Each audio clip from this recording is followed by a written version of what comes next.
Business Success Navigators, brought to you by Empowering Business Inc. I'm Robyn Scobey, and today I'm with Jill. Jill, can you introduce yourself, please, and tell our guests what you do? Yes. Hi. Absolutely. My name is Jill Wright. I'm an author, a speaker, and a podcaster. And my most recent endeavor is a book that I've written. But I also do a lot of work with moms for personal development.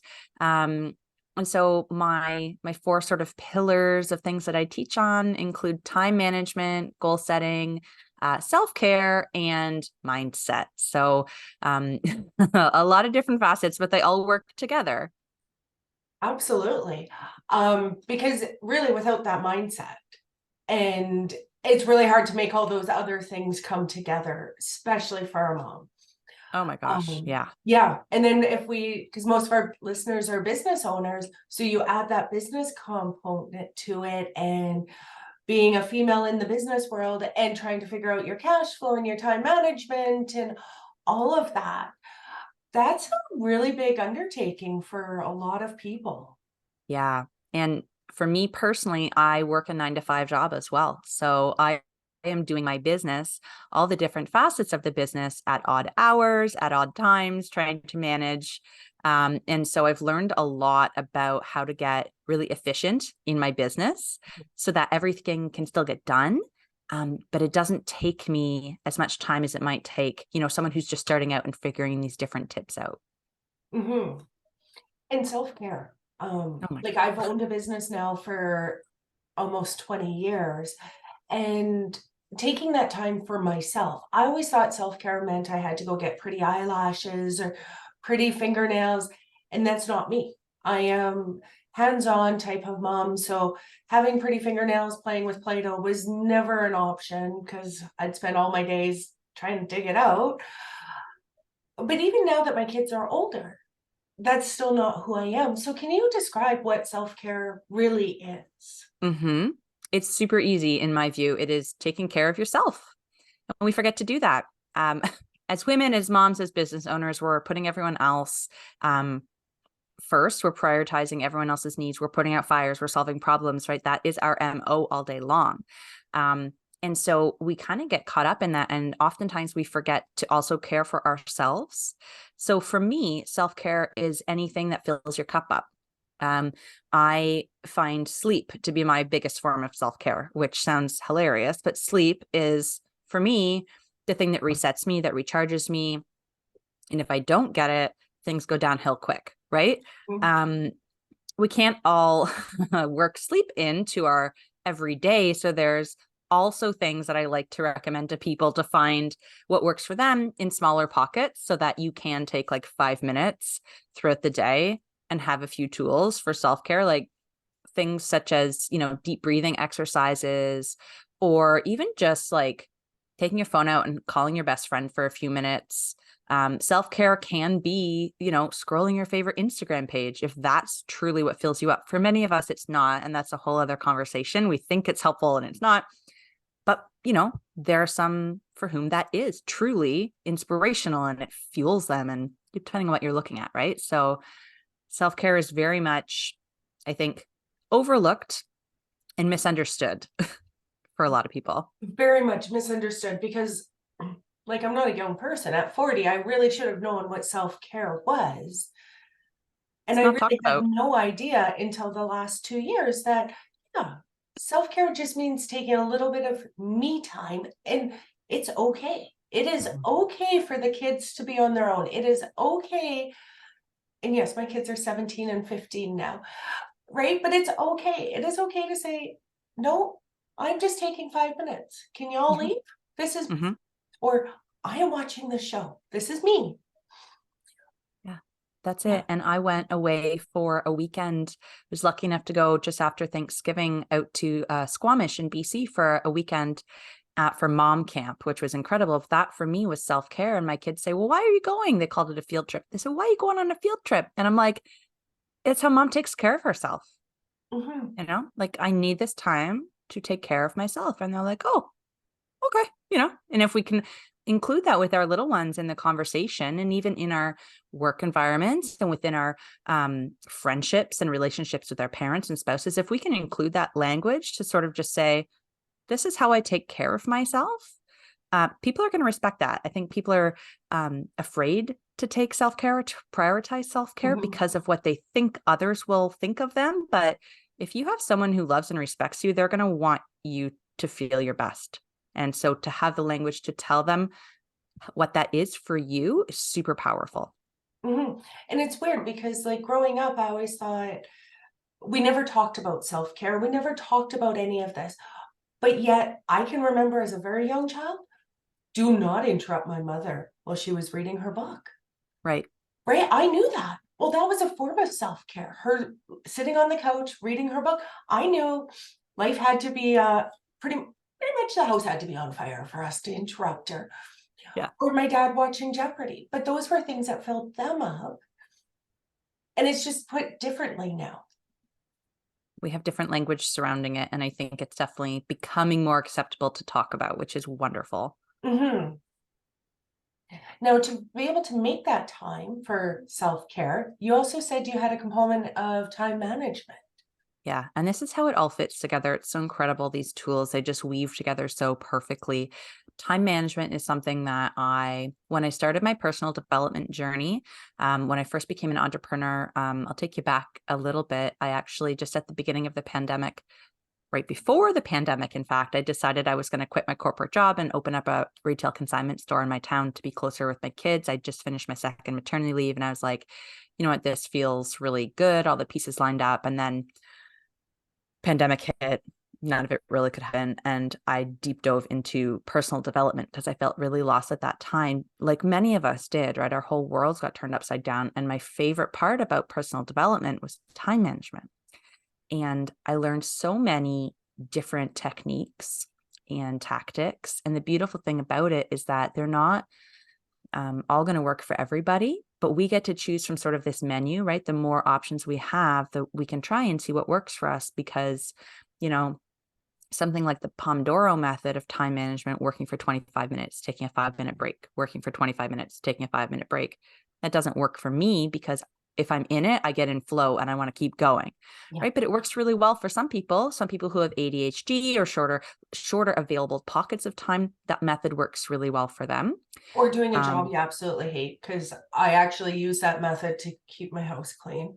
Yes. And I get done in 25 minutes. Yep. I use 20, but sure. Yeah. Whatever works. Because I absolutely hate putting the stuff away. Yeah, I agree. Yeah. But then, like you said, there's other jobs where I'm in it and 20 minutes isn't enough time. Right. And there's so many different sort of factors to consider. I find time management super personal. Like, if I can dig in, I love having one-to-one sessions where I can like understand your environment, your personality, your situation. Do you have kids? Do you work from home? Is your spouse home? Do you have extra help? Like, what are all these pieces of the puzzle that we can work together to find a really cohesive time management strategy? Because it can change someone's life completely if they're able to sort of take ownership of their time. Because you'll find that if you can put the right pieces in place for you that work, a whole bunch of quote free time pops up that you then get to decide what you do with. Yeah. That is so true. I remember going to a webinar or a course many years ago. This is going to date me. And they were talking about time management. And they're like, we all like good deals, but have you ever noticed all the middle of the flyers? That's when we had paper flyers. The middle aren't your best sales. If you just look at the front and the back. And I actually went home and I was like, you're right. You probably cut out 20 minutes of my week because the middle really wasn't important. And now with technology, when I'm using Flip, I only pick the stores that I'm going to be going to, because I'm really not going to drive all around town to save $1. Right. Yeah. It's aligning our actions and how we choose to spend our time with our values, right? Yeah. Saving money is a great value, but you have to weigh it against how much of your time is that going to take? And is that the best use of your time? Right. Yeah. Yes. With cash flow, we talk about the 80-20 rule, Mm, and 20% of your clients bring in 80% of your money. So really mhm. focus on those 20%. And when I started to apply that to my day-to-day life, it it was true. I spent really 20% doing meaningful things. 80% wasn't that meaningful. Yeah. That My Pareto house, principle. for my Yeah. house, it really is like a huge benefit that I cook every second day. My meals are all based on what can I quickly turn into, right? So I have sports people in my house, so we eat a lot of chicken and high protein, and but I take, so one day will be fajitas, and then the next day for lunch, that becomes with different vegetables because I keep them separate.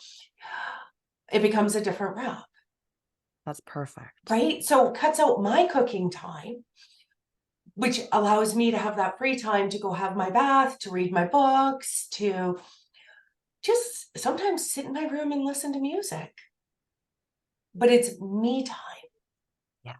And we all need that. Having just a bit of me time, even if it's 5 or 10 minutes a day, can make the biggest difference. It does. And learning to say no is really saying yes. Yeah. I say no to you. I'm really saying yes to my body at this time. 100%. I love that. I haven't heard it phrased that way, but you're so right. Mhm. It's amazing. And even to have like a thriving business, you have to look after the owner themselves. Mhm. Yeah. And I find since the pandemic, hugely, a lot of women are going into entrepreneurship and taking it very serious. Where before I didn't, they had their side jobs, but they also worked a full-time job. And now they're diving in fully, but they're still expected to run the house and look after the kids. And so finding that self-care time is amazing. I'm I am like over the moon about hearing some other tips that you might have. Yeah, absolutely. I think for self-care, one of the things I recommend people do to make it attainable is to find 1 hour in your calendar each week. Just 1 hour. That doesn't have to be the same time each week. It can be a different time each week. Some of us have more steady calendars than others, but if you are into weekly planning or if you look ahead for the week, if you can put 1 hour in your calendar and then you don't have to plan what you're doing with that, that's just your hour for you. What you can do is have a list of things that you would consider to be self-care. So for me, it might be a nap, reading my book, calling a friend, getting a massage, like depending on what it is for you, you make your little list. And a really good trick is to put a dash and the number of minutes it's going to take to accomplish that task, right? So that at a glance, when you show up for your hour for yourself, you can pull out your menu, your self-care menu, and say, I've got an hour. What do I feel like today? Which it's more likely that you're going to get some self-care if you do it that way, as opposed to saying, okay, my self-care is going to be a yoga class. I have to show up every Thursday at 7 p.m. Listen, if you're in a feminine body, you're not every Thursday, like depending on what time of the month it is, you're not going to be in the same physical and mental space to want to do that yoga class at 7 o'clock every week. Whereas if you put 7 o'clock in your calendar and you showed up and did what felt right to you then from a previously curated list of options that are true to you, you're going to get a lot more value out of it and you're going to actually show up for it. Because how easy is it for us, especially in winter in Canada, right, to be like, I'll just skip that yoga class tonight. I'm not really into it. Absolutely. And Yeah. because we're here in Alberta, we have quite a bit of snow right now. Yeah. So if I had planned to go for a walk or anything, if I had to leave my house, there's a very good chance that I would have been like, not happening. Yeah, exactly. And another tip that I like to share for self-care is to really set yourself up so that you feel supported when you're doing it. because as these sort of business owners and parents, sometimes caretakers in some way of others, we're always responsible for other people. So when we take the time for us, guilt can set in, right? And we're like, okay, but who is doing X, Y, and Z that I should, right? Quote, should be doing right now? Who is in charge of the business? Who is in charge of the kids? Who is thinking about mom, right? The dog needs a walk, whatever it is. So if you set yourself up with some supports before you go into that time, you're going to be more likely, and it takes practice, like self-care, they call it a practice for a reason. It's like, you're not going to be great at it when you start. It's going to feel weird, right? So if you can go into it with that support, knowing like, okay, there is a trusted employee who's at the cash register right now. Let's say it's a retail, whatever, as an example. They know what they're doing. They're going to be fine for the hour. I can turn my phone off and I can go and do this, right? Or grandma's here. The kids are fine. I'll walk the dog after. However, the supports are within your available resources, because we all have different available resources for support. But setting that up in advance can make a big difference in how much you enjoy your self-care time and how much you get out of it. That's so true. I know when the kids were younger, I actually planned that their sleepovers with their friends to be the Yes. same night, right? Yes, it made it a little bit hectic because I would end up with 2 extra kids on the weeks that it was return, but it didn't cost me anything. Right. So there are so many ways to be able to find that time to look after yourself. I love that idea of sleepovers. I'm still in the young kid phase. My kids are only 4 and 6, so we're not there yet. But I often had, I love thinking about these ways that we can like swap time. For when my babies were small, I used to go and like swap computer time as I was building my business. So I would show up with another mom who also had a baby and a bub, and I'd be like, you watch these babies for an hour. I'm going to go on my laptop and work. And then I'll watch the babies for an hour and you can do whatever you're going to do. But for me, I was building a business, and that was really important to me, even though I had this, tiny human relying on me all the time. I'll take an hour and work on my laptop, mom swap the time for something that's important to you. Mm-hmm. Yeah. Which also creates that friendship because you absolutely need it when they're young. Yeah. And I think as much as people talk about like having a village in parenthood, I also really think that we need to have a village in business and entrepreneurship, because it can be super lonely, right? Very And much. there are like building a community within that realm of your life too can be so supportive, to have people who might understand or be able to support or help in different ways. I think asking for help feels so hard for so many, but we need to do it more, We absolutely do, Yeah. especially as a small business owner. Like, if somebody gets a raise at work, they can talk with their friends and say, hey, look at me, I got a raise. But as a business owner, we don't get to say that because we're immediately judged. Yeah. And we don't get raises, but hey, I did really good this month. My sales were up. We're immediately judged or expected to donate that back in or to the Yes. communities, right? Like there's a whole different, and you're right, you do need that network of people hmm that support you and understand the journey you're taking. Yeah, absolutely. It makes all the difference. Like, we can set aside our competition for a little bit and just be in this space as people on the same journey and the same cycle and the same season of business.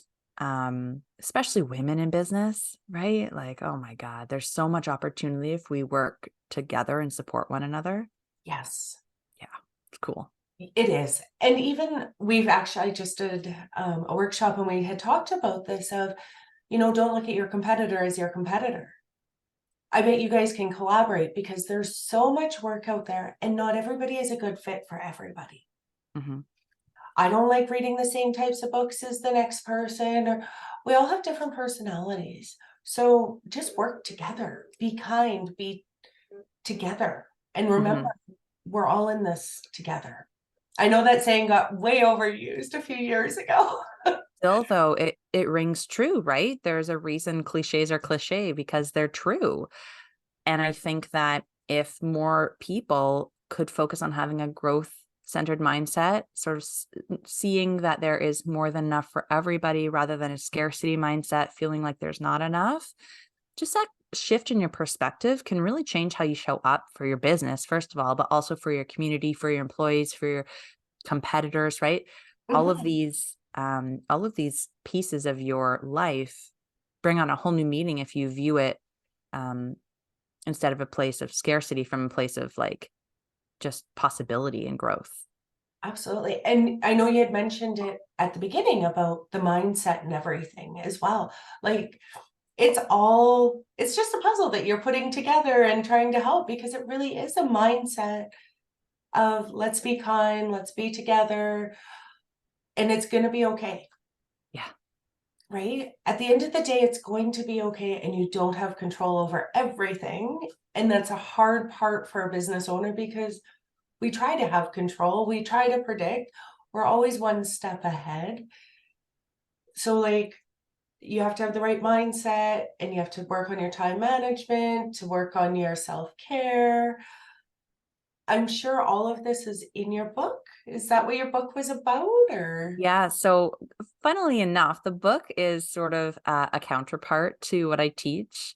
It's different, but they flow really well together. So, the book is really for, um, it's hard to describe. It's called Happy, Healthy, Wealthy, and Wise. And it's essentially like a daily companion book. So, it's just a little thing.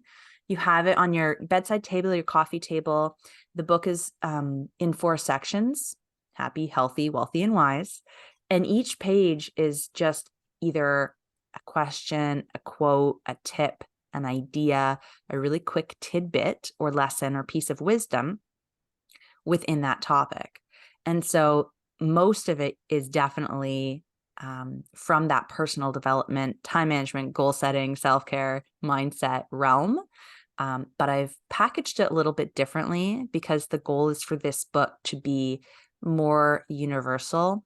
I find a lot of people, when they hear personal development or self-help, right, they're sort of like, oh, that's not I'm for me. I'm not broken.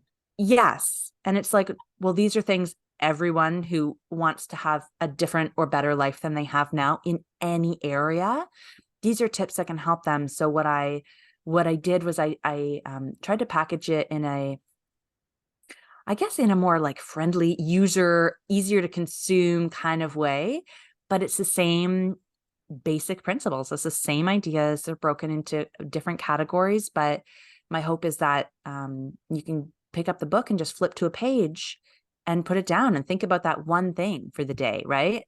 And then a couple days later, you pick it up and you flip to another page, and it's like, oh yeah, and just have it as his daily companion to life.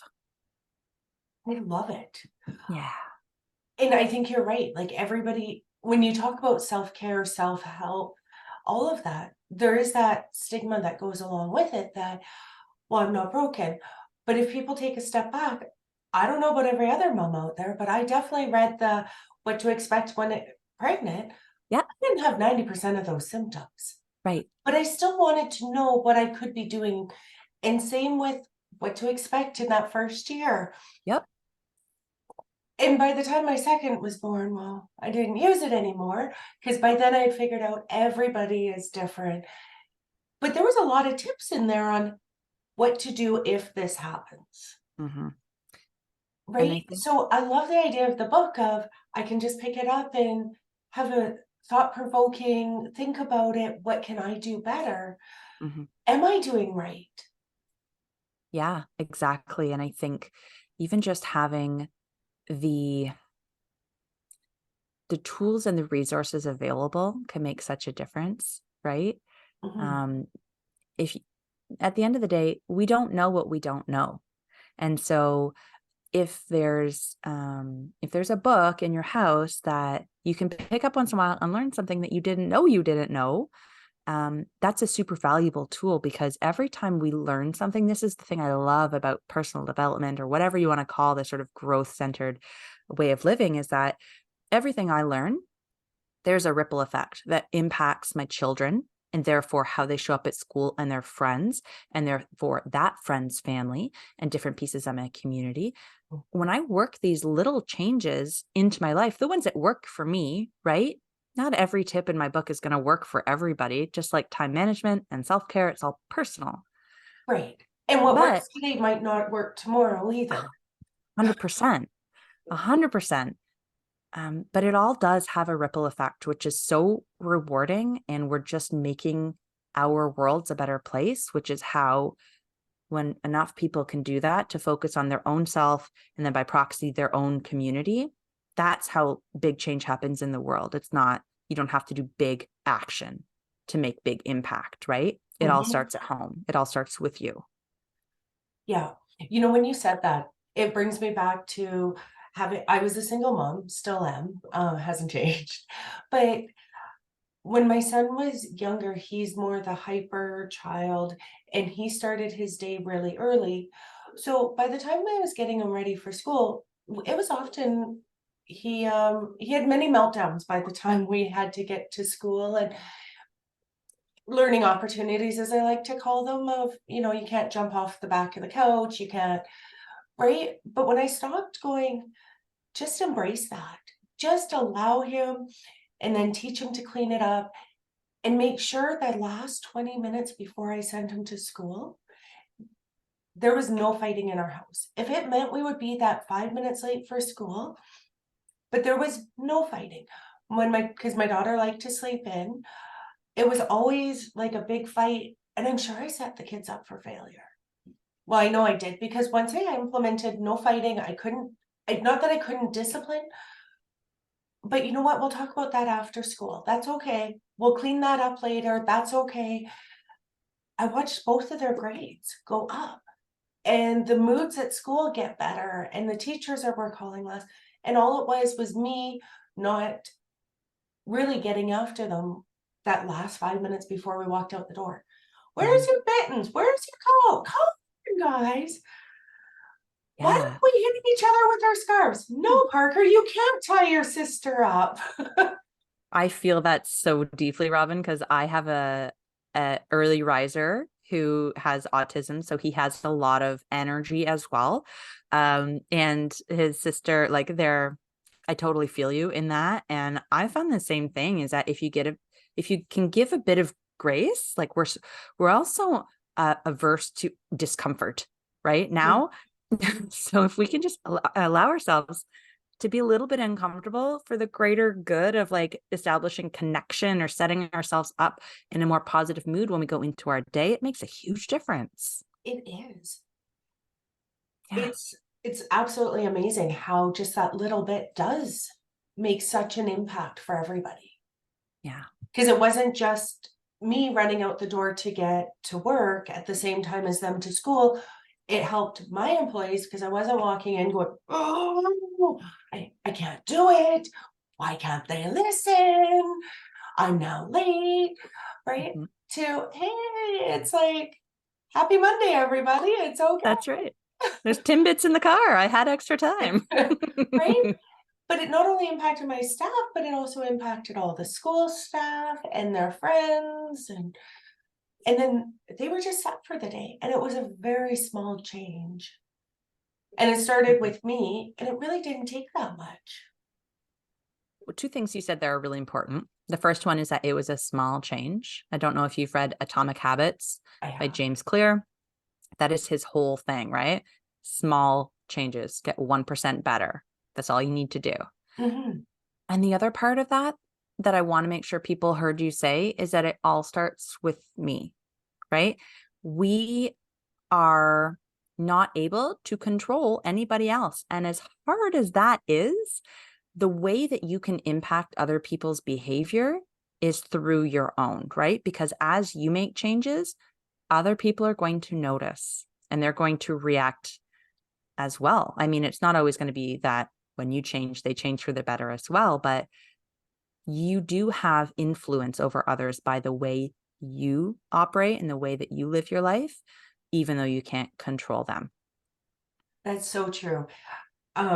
Going back to the cash flow part of it, we actually teach people that like-minded people attract like-minded people. So it flows everywhere.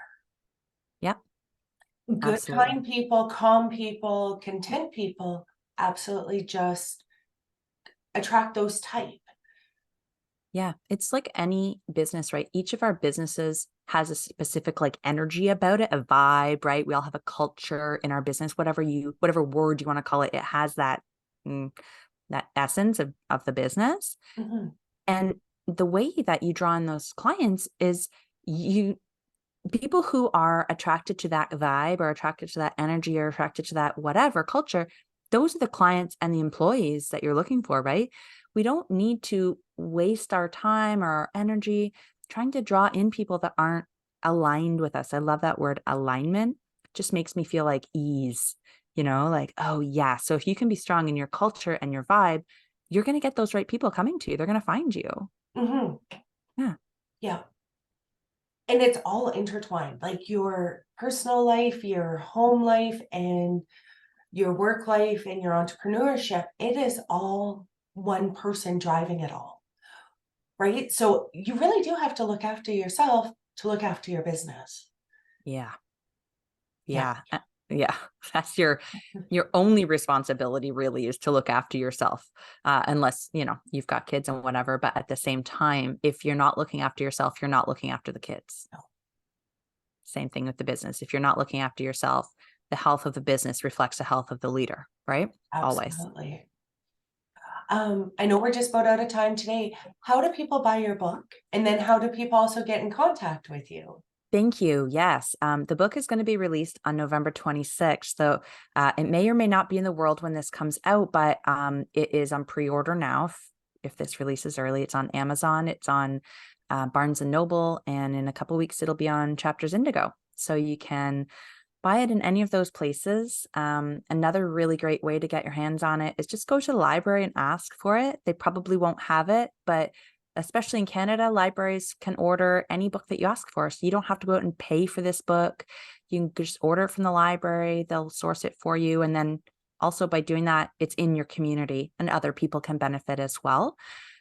If you're looking for just to connect online, my handle on Instagram and Facebook is Grow Like a Mother. And that's the name of my podcast as well, where we talk a lot about personal development and a lot of really cool stuff. So yeah. Wonderful. Thank you so much, Jill, for joining us today. So Thanks much for the great opportunity. information. Yeah, it was a wonderful chat. Thank you so much. Thank you.